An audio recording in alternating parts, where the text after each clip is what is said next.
Hello दोस्तों, आप सभी को गुड मॉर्निंग, राधे राधे, शाम शाम। स्वागत है आप सभी का एक बार फिर से हमारे चैनल नॉलेज कॉर्नर में।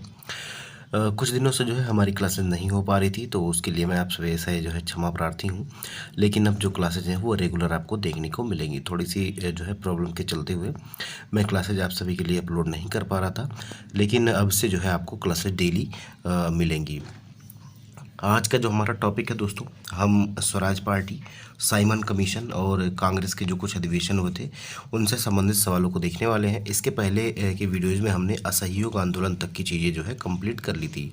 तो अगर आप लोगों ने उन वीडियोज़ को नहीं देखा है तो नीचे वीडियो के डिस्क्रिप्शन में जो है प्लेलिस्ट का लिंक मिल जाएगा, आप वहाँ से जाकर उन सभी को देख सकते हैं। तो आप सभी जो है उसको भी ज़रूर देखिएगा। इसके साथ ही ज्योग्राफी की प्लेलिस्ट बनी हुई आपको मिल जाएगी, जूलॉजी बॉटनी साइंस की भी प्लेलिस्ट आपको मिल जाएगी। आप सभी जो है उसको भी ज़रूर देखिएगा। आप सभी से निवेदन करता हूं कि ये जो वीडियो होने वाली है ये इंडियन नेशनल मूवमेंट से आप सभी जानते हैं होने वाली है, और इंडियन नेशनल मूवमेंट जो है काफ़ी ज़्यादा इंपॉर्टेंट रहता है। तो आप वीडियो को स्किप मत करिएगा, वीडियो को पूरा देखिएगा, और वीडियो पसंद आती है तो अपने दोस्तों में शेयर भी करिएगा। तो वीडियो में आगे बढ़ने से पहले मैं आप सभी से कहना चाहूँगा कि आप सभी जो है अगर हमारे चैनल पर नए हैं और अभी तक चैनल को सब्सक्राइब नहीं किया है तो चैनल को सब्सक्राइब कर दीजिएगा, बेल आइकन को प्रेस कर लीजिएगा। इस क्लास की पीडीएफ आपको हमारे टेलीग्राम चैनल जो है उस पर मिल जाएगी। डेली क्लास की पीडीएफ आपको वहीं पर मिल जाती है सभी सब्जेक्ट की, तो आप उसको भी ज्वाइन कर लीजिएगा, और टेलीग्राम चैनल का लिंक आपको वीडियो के डिस्क्रिप्शन में मिल जाएगा। देखिए, पहला सवाल कह रहा है कि सीआर दास और मोतीलाल नेहरू ने कांग्रेस के भीतर स्वराज पार्टी किस उद्देश्य से बनाई थी। सीआर दास और मोतीलाल नेहरू ने कांग्रेस के भीतर जो है स्वराज पार्टी किस उद्देश्य से बनाई थी। तो आप सभी लोग जानते हैं कि ये जो है चुनाव में भाग लेना चाहते थे। ये जो है परिषद के चुनाव में भाग लेना चाहते थे और कह रहे थे कि हम अंदर जाकर बैठेंगे और वहाँ से जो है सरकार को नीतियाँ बनाने से रोकेंगे, मतलब अंग्रेजों को। लेकिन कांग्रेस कह रही थी कि हम जो है सरकार में नहीं जाएंगे, हम परिषदों के चुनाव में भाग नहीं लेंगे, हम उसका बहिष्कार करेंगे। तो इसी के मुद्दे पर सीआर दास और मोतीलाल नेहरू ने राज्य परिषदों के चुनाव में भाग लेने हेतु जो है 1923 में स्वराज पार्टी का निर्माण किया था। पहले तो शुरुआत में जो है ये पार्टी कांग्रेस से अलग होकर काम करती थी, लेकिन धीरे धीरे इनके बीच में समझौता हो गया और फिर जो है स्वराज पार्टी कांग्रेस के अंदर ही अंदर मतलब अंडर में रह के जो है काम करने लगी थी। तो इसका सी विकल्प जो है सही हो जाएगा। बीपीएससी सीडीपीओ प्री 2005 में ये सवाल पूछा गया था। देखिए, एक्सप्लेनेशन भी देख लिया करिए, काफ़ी ज़्यादा इंपॉर्टेंट है आप सभी के लिए कि जनवरी 1923 में सीआर दास और मोतीलाल नेहरू ने स्वराज पार्टी का गठन किया, और सीआर दास इसके अध्यक्ष तथा मोतीलाल नेहरू इसके महासचिव बने थे। यह पार्टी कांग्रेस के भीतर ही रहते हुए परिषदों के चुनाव लड़ने के उद्देश्य से गठित की गई, और इसने राज्य परिषदों के साथ केंद्रीय विधान परिषद के चुनाव में भी प्रतिभाग किया था। अच्छी सफलता हासिल की थी, और इनका वास्तविक उद्देश्य इन सभाओं में प्रवेश कर अपनी बात रखना तथा सरकार के साथ असहयोग करना था।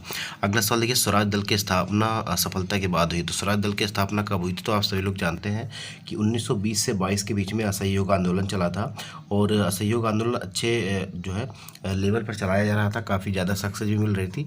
लेकिन चौरा चौरी की घटना के बाद जो है गांधी जी ने उसको वापस ले लिया था 1922 में। तो उसके बाद जो है आपका जो है ये स्वराज दल का गठन हुआ था, याद रखिएगा, असहयोग आंदोलन के बाद में। तो ए विकल्प जो है ये हमारा सही हो जाएगा। बिहार पीसीएस प्री 2016 में ये सवाल पूछा गया था। देखिए, असहयोग आंदोलन की असफलता के बाद स्वराज पार्टी कांग्रेस के खिलाफ स्वराज पार्टी का गठन जो है ये जनवरी 1923 में सीआर दास और मोतीलाल नेहरू ने किया था। सीआर दास इसके अध्यक्ष तथा मोतीलाल नेहरू इसके महासचिव थे। स्वराज पार्टी ने अपने को कांग्रेस के अभिन्न हिस्से के रूप में प्रचारित किया, और साथ ही अहिंसा असहयोग के प्रति अपनी वचनबद्धता को दोहराया। अगला सवाल देखिए, स्वराज पार्टी का गठन किसकी असफलता के बाद हुआ था? फिर से सवाल पूछा जा रहा है 43वीं बीपीएससी में। तो इसका जो सही जवाब हो जाएगा ये आपका हो जाएगा असहयोग आंदोलन। ए विकल्प जो है ये हमारा सही हो जाएगा। देखिए, कह रहा है स्वराज दल की स्थापना किसने की थी? स्वराज दल की स्थापना किसने की थी? तो इसका जो सही जवाब हो जाएगा, मैंने पहले ही आपको बताया कि ये जो है चितरंजन दास और मोतीलाल नेहरू के द्वारा की गई थी। चितरंजन दास और मोतीलाल नेहरू के द्वारा। अगला सवाल देखिए, 1923 में स्वराज पार्टी का गठन किसने किया था? 1923 में स्वराज पार्टी का गठन किसने किया था? घूम फिर के वही सवाल बार बार आपके पास आ रहा है, और इसका जो सही जवाब हो जाएगा वो हो जाएगा सीआर दास और मोतीलाल नेहरू। सीआर दास और मोतीलाल नेहरू हो जाएगा, सी विकल्प इसका सही हो जाएगा। फिर से अगला सवाल देखिए, 6वें नंबर का सवाल है कि बिहार में स्वराज दल के का गठन जो है किसने किया था? बिहार में स्वराज दल का गठन किसने किया था ये आपको बताना है। 65वीं बीपीएससी प्री 2019 में ये सवाल पूछा गया था, और इसका जो सही जवाब हो जाएगा ये हो जाएगा आएगा श्री कृष्ण सिंह। श्री कृष्ण सिंह ने बिहार में स्वराज दल का गठन किया था। 65वीं बीपीएससी प्री 2019 में ये सवाल जो है पूछा गया था। असहयोग आंदोलन की असफलता के बाद स्वराज पार्टी शुरुआत में कांग्रेस के खिलाफ थी, इसलिए इसको कांग्रेस खिलाफत कहते थे। और इसका जो गठन हुआ था 1923 में CR दास और मोतीलाल नेहरू ने किया था, और CR दास इसके अध्यक्ष और मोतीलाल नेहरू इसके महासचिव थे।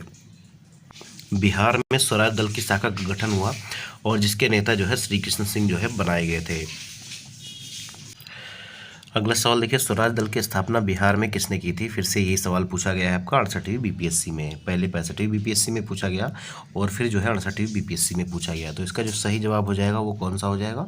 तो बिहार में स्वराज दल की जो एक शाखा थी उसका गठन किसने किया था? तो ये किया था श्री कृष्ण सिंह ने। याद रखिएगा, श्री कृष्ण सिंह ने किया था। बहुत ही इंपॉर्टेंट सवाल है, बार बार ये बीपीएससी TRE 4 में भी TRE 3 में भी आया था ये सवाल। तो बी विकल्प इसका जो है ये हमारा सही हो जाएगा। देखिए 31 दिसंबर 1922 को टैकोरी पैलेस में हुई बैठक में चित्तरंजन दास ने एक नई राजनीतिक पार्टी के गठन की घोषणा की और जिसका नाम कांग्रेस खिलाफत स्वराज पार्टी रखा गया। वर्ष 1923 में इसका नाम स्वराज पार्टी कर दिया गया और बिहार में स्वराज दल की स्थापना श्री कृष्ण द्वारा की गई थी। श्री कृष्ण सिंह बिहार के जो है पहले मुख्यमंत्री भी थे, ये भी आप लोग याद रखिएगा। अगला सवाल देखिए, वर्ष 1923 में स्वराज पार्टी का गठन एक समूह के रूप में हुआ था और इनमें से किस संगठन में से हुआ था? तो कौन से संगठन में से हुआ था? बहुत ही आसान सा सवाल है, आप सभी लोग इसके नाम से ही जानते हैं, कांग्रेस खिलाफत स्वराज पार्टी। तो ये कांग्रेस के अंदर से ही स्वराज पार्टी बनी थी, याद रखिएगा, कांग्रेस के अंदर से। तो बी विकल्प इसका जो है ये हमारा सही हो जाएगा। देखिए इलाहाबाद 1923 में जो है जनवरी 1923 में इलाहाबाद में चित्तरंजन दास, नरसिंह चिंताबन, केलकर, मोतीलाल नेहरू, विट्ठल भाई पटेल ने कांग्रेस के खिलाफत स्वराज पार्टी नाम के दल की जो है स्थापना की, जिसके अध्यक्ष चित्तरंजन दास बनाए गए और मोतीलाल नेहरू उसके सचिव बनाए गए। हमेशा सत्याग्रह के लिए तैयार और यदि आवश्यक हो तो पदों का त्याग कर देना भी इस आंदोलन का उद्देश्य था।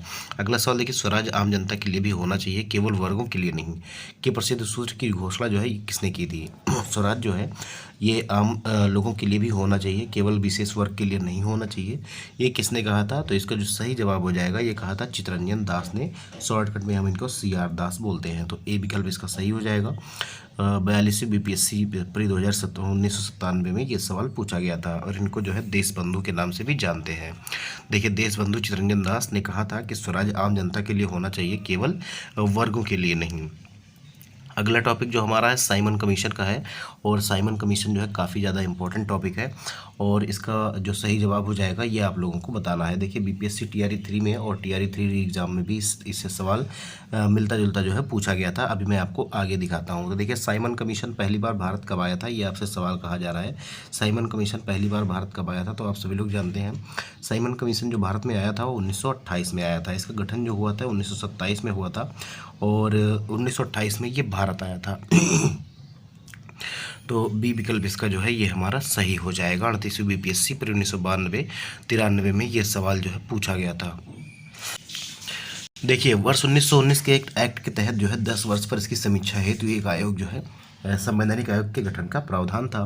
अब वर्ष 1919 के एक्ट में क्या कहा गया था, मतलब यहाँ पर जो आमूल परिवर्तन होंगे राजनीतिक व्यवस्था में और एडमिनिस्ट्रेशन को लेकर, वर्ष 1919 के एक्ट में जो है 10 वर्ष पर इसकी जो समीक्षा है तो एक संवैधानिक आयोग गठन के प्रावधान था।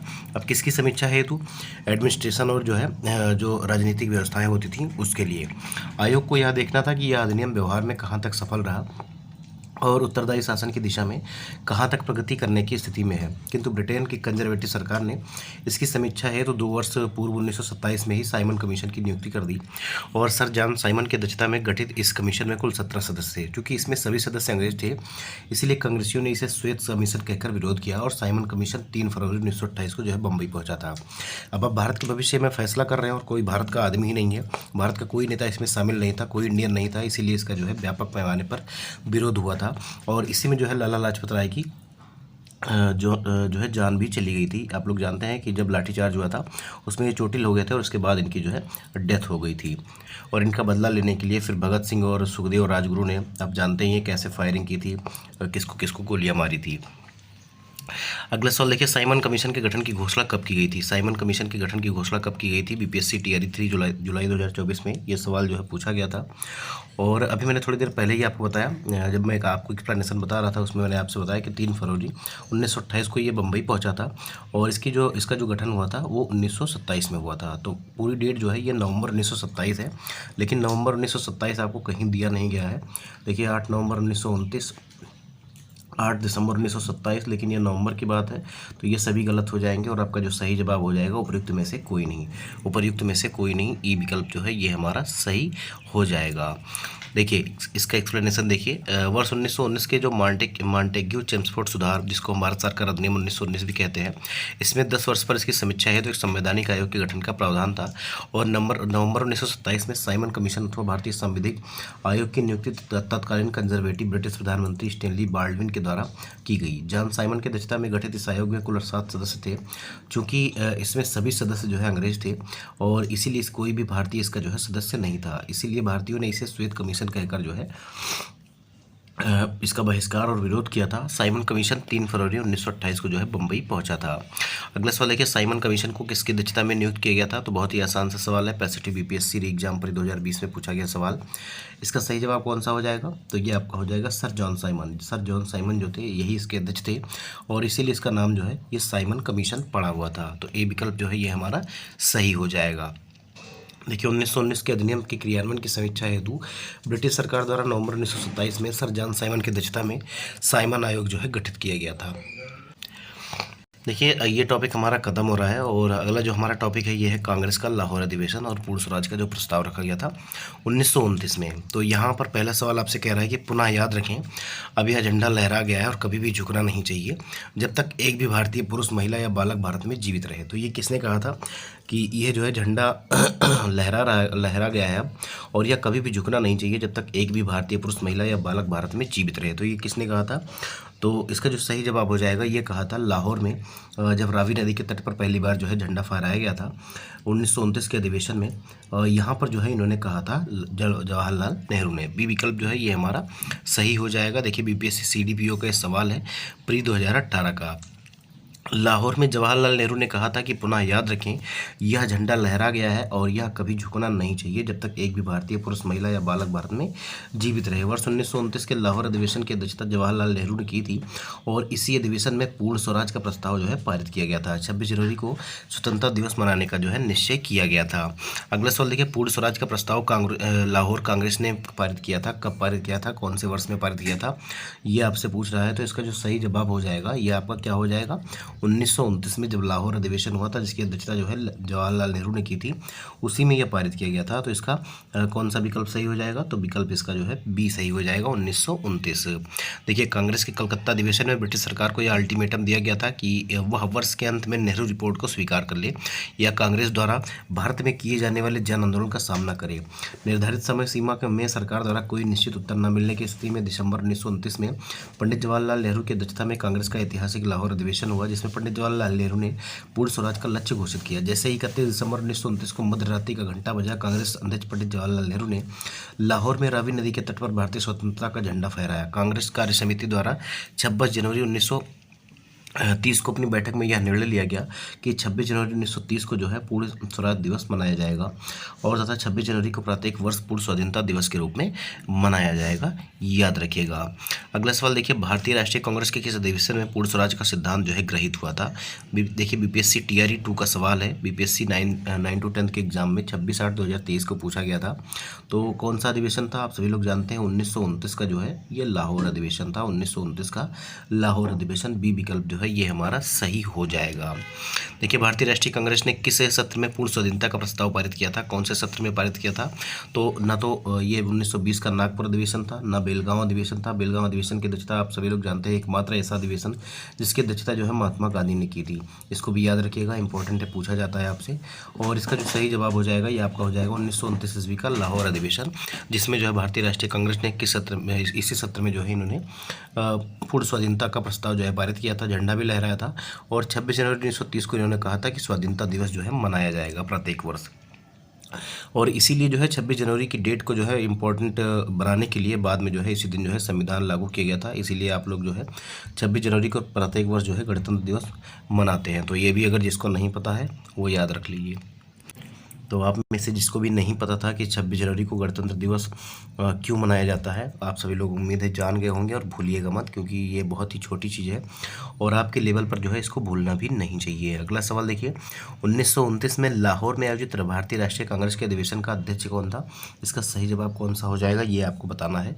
तो इसका जो सही जवाब हो जाएगा ये हो जाएगा पंडित जवाहरलाल नेहरू, पंडित जवाहरलाल नेहरू। और इसकी जो मुख्य बातें हैं ये आप याद रखिएगा। यहीं पर जो है प्रत्येक वर्ष 26 जनवरी 1930 से जो है प्रत्येक वर्ष जो है स्वाधीनता दिवस मनाने का निश्चय किया गया था। यहीं पर जो है स्वाधीनता का झंडा फहराया गया था। ये सारी चीज़ें जो इंपॉर्टेंट तथ्य हैं यहाँ से इस अधिवेशन से आप लोग याद रखिएगा। 67वीं बीपीएससी प्री 2022 में ये सवाल जो है पूछा गया था और इसका जो सही जवाब हो जाएगा ये सी विकल्प हो जाएगा। अगला सवाल देखिए, आपसे पूछा जा रहा है 66वीं बीपीएससी प्री 2020 में कि भारतीय राष्ट्रीय कांग्रेस द्वारा किस दिन को जो है पूर्ण स्वराज दिवस घोषित किया गया था? भारतीय राष्ट्रीय कांग्रेस द्वारा किस दिन को जो है पूर्ण स्वराज दिवस घोषित किया गया था? तो पूर्ण स्वराज दिवस जो है ये 26/1/1930 को, मतलब 26 जनवरी 1930 को पूर्ण स्वराज दिवस घोषित किया गया। और ये भी कहा गया कि अगले साल से, मतलब हर साल जो 26 जनवरी आएगी उसको हम पूर्ण स्वाधीनता दिवस के रूप में मनाएंगे। तो ये सारी चीज़ें आप लोग जो है दिमाग में रखिएगा और एक बार पीडीएफ जब मिलेगी तो आप जो है उससे रिवाइज भी कर लीजिएगा। आगे बढ़ते बढ़ते मैं आप सभी से एक बार फिर से निवेदन करना चाहूँगा कि अभी तक जितने लोगों ने वीडियो को लाइक नहीं किया, वीडियो को लाइक कर दीजिएगा, चैनल को सब्सक्राइब कर दीजिएगा और बेल आइकन को प्रेस कर लीजिएगा ताकि सबसे पहले नोटिफिकेशन जब भी वीडियो अपलोड हो तब तक आप तक जो है जल्दी पहुंच जाया करिए। अगला सवाल देखिए, 7वें नंबर का सवाल है कि वर्ष 1929 में लाहौर में आयोजित भारतीय राष्ट्रीय कांग्रेस के अधिवेशन के अध्यक्ष कौन थे? बार बार एक ही सवाल आपसे पूछा जा रहा है 65वीं बीपीएससी में, 66वीं बीपीएससी में, 67वीं बीपीएससी में।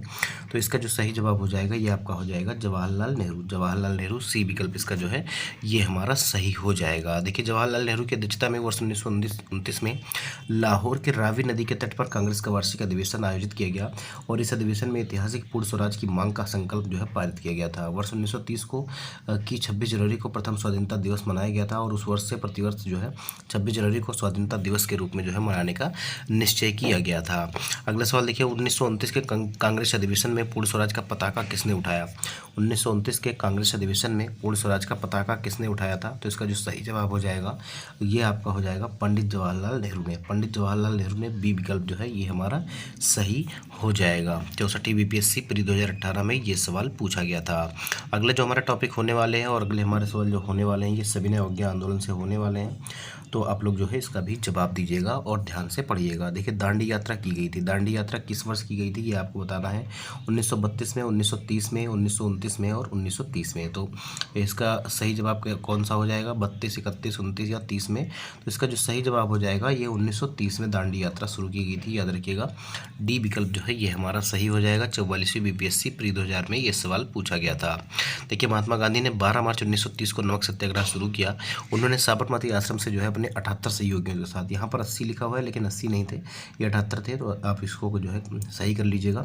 78 सहयोगियों के साथ जो है गांधी जी को मिलाकर कुल जो है 79 हो जाते हैं, 79 हो जाते हैं। यहाँ पर ये जो है 81 लिखा हुआ है तो आप इसको जो है गलत लिखा हुआ है, यहाँ पर मिसप्रिंट हुआ है तो आप इसको सही कर लीजिएगा।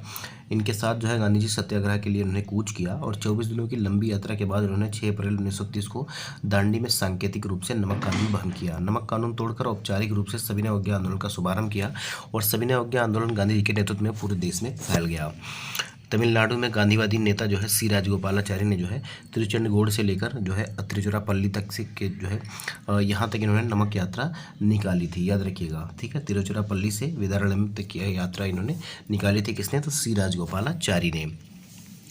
अगला सवाल देखिए, जो दांडी यात्रा है ये कितने दिन चली थी, ये आपसे पूछ रहा है। दांडी यात्रा कितने दिन चली थी? तो अभी मैंने आपको ऊपर बताया कि ये जो है 24 दिन चली थी। 24 दिन चली थी। कब निकले थे? तो 12 मार्च 1930 को निकले थे और जो है 6 अप्रैल 1930 को ये दांडी में इन्होंने सांकेतिक रूप से नमक बनाकर वहाँ पर नमक कानून का जो है उल्लंघन किया था। 66वीं बीपीएससी में पूछा गया ये सवाल है और इसका सही जवाब कौन सा हो जाएगा? सी विकल्प हो जाएगा।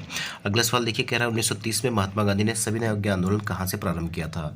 सविनय अवज्ञा आंदोलन इन्होंने कहाँ से प्रारंभ किया था? तो आप सभी लोग जानते हैं, इन्होंने सविनय अवज्ञा आंदोलन जो है ये दांडी से प्रारंभ किया था, याद रखिएगा, दांडी से। तो ये आपका जो है बी विकल्प जो है यहाँ ये हमारा सही हो जाएगा। ठीक है, बी विकल्प जो है ये हमारा सही हो जाएगा। अगला सवाल देखिए। अब कुछ लोगों को थोड़ा सा कन्फ्यूजन होगी कि इन्होंने जो है यात्रा शुरू की थी साबरमती से, लेकिन यहाँ पर देखिए नमक सत्याग्रह की बात नहीं की जा रही है, सविनय अवज्ञा आंदोलन की बात की जा रही है। और जो नमक सत्याग्रह की शुरुआत हुई थी वो साबरमती से हुई थी और दांडी पहुंचकर ख़त्म हुई थी। और दांडी जब इन्होंने नमक कानून जो है तोड़ दिया था, उसके बाद वहाँ से सविनय अवज्ञा आंदोलन की जो है शुरुआत हुई थी। तो इसीलिए इसका बी विकल्प जो है ये हमारा सही हो जाता है। अगला सवाल देखिए, वर्ष 1930 में महात्मा गांधी ने सविनय अवज्ञा आंदोलन कहाँ से प्रारंभ किया था? वर्ष 1930 में महात्मा गांधी ने सविनय अवज्ञा आंदोलन जो है कहाँ से प्रारंभ किया था? फिर से यही सवाल आपसे पूछ रहा है। 63वीं बीपीएससी में पूछा था और फिर जो है आपसे 65वीं बीपीएससी में पूछा, सेम टू सेम सवाल। तो इसका जो बी विकल्प जो है ये हमारा सही हो जाएगा, दांडी से। अगला सवाल देखिए, सविनय अवज्ञा आंदोलन के दौरान महात्मा गांधी के नेतृत्व में प्रसिद्ध दांडी मार्च ने लगभग कितनी दूरी तय की थी, ये आपको बताना है। और ये जो है बीपीएससी टीआरई 3 का सवाल है। तो इसका जो सही जवाब हो जाएगा ये कौन सा हो जाएगा? 400 किलोमीटर, 241 मील या 200 किलोमीटर, या उपयुक्त में से एक से अधिक, या उपयुक्त में से कोई नहीं। तो इसका जो सही जवाब हो जाएगा ये आपका हो जाएगा 241 जो है मील हो जाएगा। इतनी यात्रा इन्होंने की थी। कितने दिनों में की थी?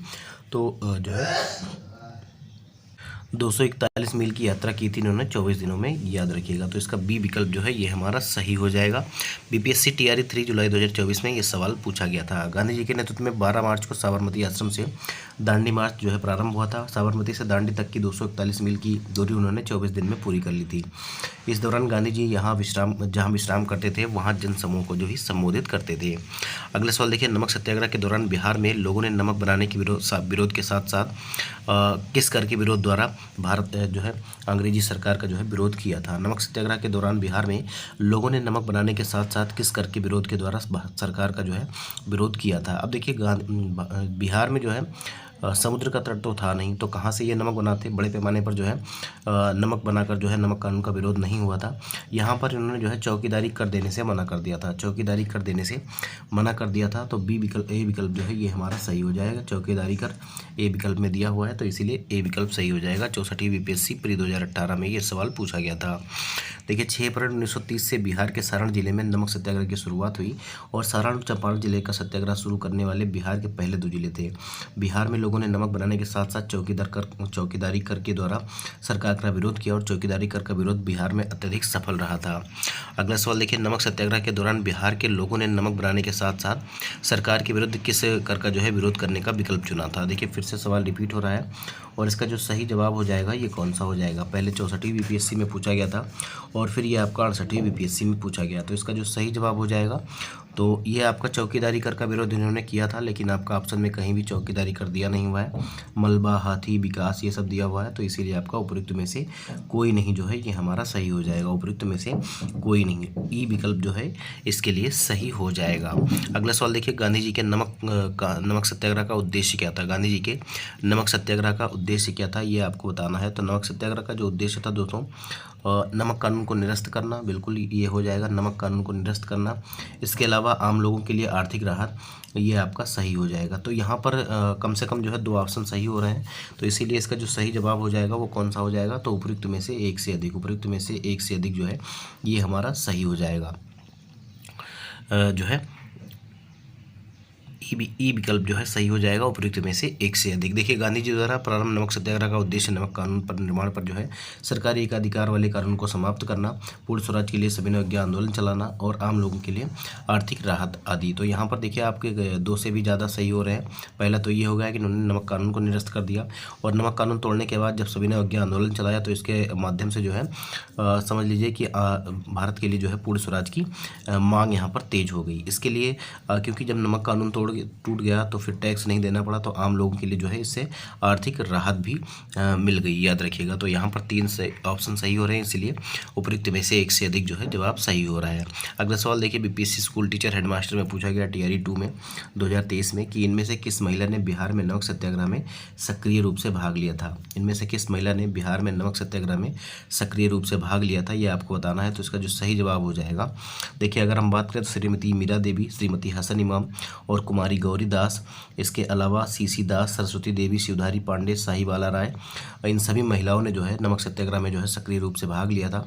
तो यहाँ पर मीरा देवी भी दिया गया है और हसन इमाम भी दिया गया है और कुमारी गौरी दास भी दिया गया है। तो यहाँ पर डी विकल्प सही हो जाएगा, उपयुक्त में से एक से अधिक, उपयुक्त में से एक से अधिक जो है सही हो जाएगा। एक्सप्लेनेशन में देखिए यहाँ पर लिखा भी हुआ है कि श्रीमती मीरा देवी, श्रीमती हसन इमाम, कुमारी गौरी दास, सीसी दास, सरस्वती देवी, शिवधारी पांडे, साहिबाला राय इत्यादि महिलाओं ने बिहार में नमक सत्याग्रह के रूप में जो है सक्रिय जो है योगदान दिया था।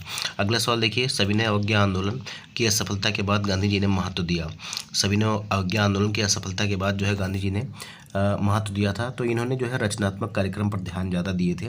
तो इसका ए विकल्प जो है ये हमारा सही हो जाएगा, रचनात्मक कार्यक्रमों पे ए विकल्प जो है ये हमारा सही हो जाएगा। देखिए, सविनय अवज्ञा आंदोलन की असफलता के बाद गांधी जी ने रचनात्मक कार्यक्रम को महत्व दिया। अक्टूबर 1934 में गांधी जी ने अपना पूरा समय हरिजन उत्थान में लगाने के लिए सक्रिय राजनीति से जो है स्वयं को हटाने का निश्चय किया और सितंबर 1932 में गांधी जी ने हरिजन कल्याण हेतु अखिल भारतीय छुआछूत विरोधी लीग की स्थापना की और हरिजन नामक साप्ताहिक पत्रिका का जो है प्रकाशन भी किया था।